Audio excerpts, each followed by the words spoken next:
দেশের দক্ষিণাঞ্চলের ভূমিকম্প পরিমাপক যন্ত্র সিসমোগ্রাফ রয়েছে মাত্র একটি, সেটিও মেরামতের অভাবে এক যুগেরও বেশি সময় অচল হয়ে পড়ে আছে পটুয়াখালী বিজ্ঞান ও প্রযুক্তি বিশ্ববিদ্যালয়ে।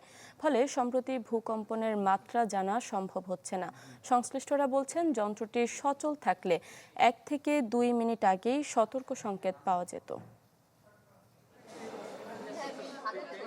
দক্ষিণাঞ্চলে ভূমিকম্প মনিটরিংয়ের একমাত্র সিসমোগ্রাফ যন্ত্র 15 বছর ধরে অচল হয়ে পড়ে আছে এটি।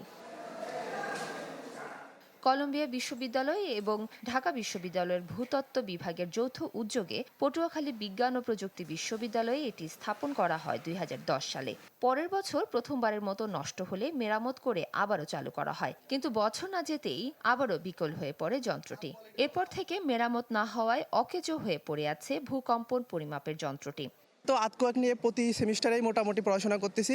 এখন আমাদের লাস্ট সেমিস্টার চলতেছে, তো লাস্ট সেমিস্টারে আছে আর্থকোয়েক কীভাবে ম্যাগনিটিউডটা কীভাবে মাপবো এবং অ্যাম্পলিটিউড কীভাবে বের করব। আমাদের কোর্স রয়েছে, কিন্তু প্র্যাকটিক্যাল কোনো নলেজ আমরা এখান থেকে গেইন করতে পারছি না।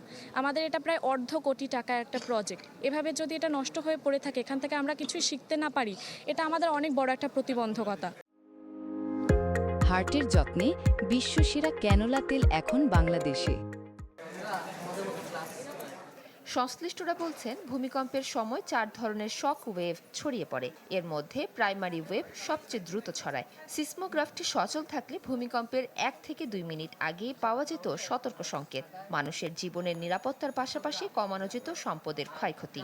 পটুয়াখালীতে একটা, ঢাকাতে একটা যদি থাকে, অথবা বাংলাদেশে আরও কোথাও স্টেশন থাকলে 3টা স্টেশন থেকে আমরা এপিসেন্টার নিয়ে আমরা এক্সাক্ট লোকেশনটা বের করতাম। এপিসেন্টারের লোকেশনটা কোথায়, যেহেতু আমরা এই ডাটাটা পাচ্ছি না, যার কারণে আমাদের বাইরে থেকে আলাদাভাবে অনলাইন থেকে ডাউনলোড করে নিয়ে ডাটাগুলো দিয়ে বোঝানো হচ্ছে।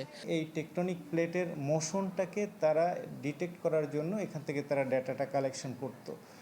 কিন্তু এটা অত্যন্ত দুঃখের বিষয় যে এই প্রজেক্ট শেষ হয়ে যাওয়ার পরে এই ইনস্ট্রুমেন্টেরও খোঁজখবর যারা এখানে বসিয়েছেন তারা নেননি। আমরা মন্ত্রণালয়ে অলরেডি চিঠি লিখি, কিন্তু দুর্ভাগ্যবশত মন্ত্রণালয় 1 বছরেও আমাদের এ বিষয়ে কোনো ধরনের কোনো ফিডব্যাক আমাদেরকে দেন নাই। সিসমোগ্রাফ যন্ত্রটি স্থাপনের পর গত 15 বছরে 2 বার ভূমিকম্পের মাত্রা নির্ণয় করা হয়। Desk report, channel 24।